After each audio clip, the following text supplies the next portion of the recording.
Guys, what is going on? Welcome back to another video. Today we're going to go check out North Troy and Lansingburgh. We're going to go up 6th Ave, I believe it is, and then it becomes Lansingburgh from North Troy. It's kind of like that weird divider.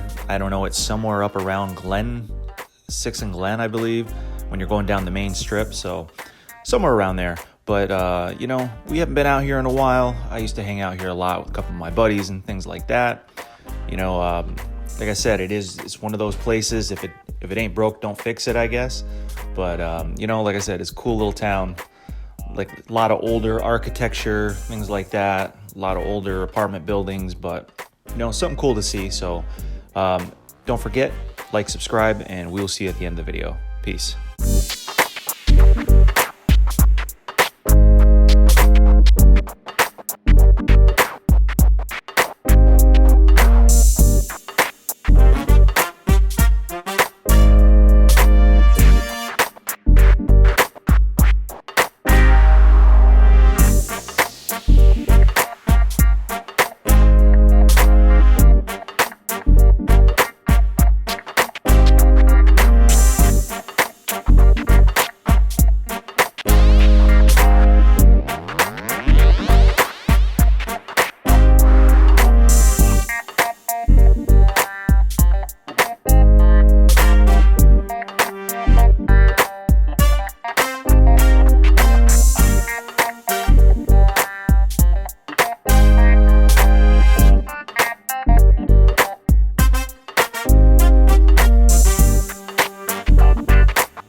If you like this video, don't forget to like, comment, let us know what you think, and don't forget to check out our affiliate links below in the description box, and let's get back into the tour.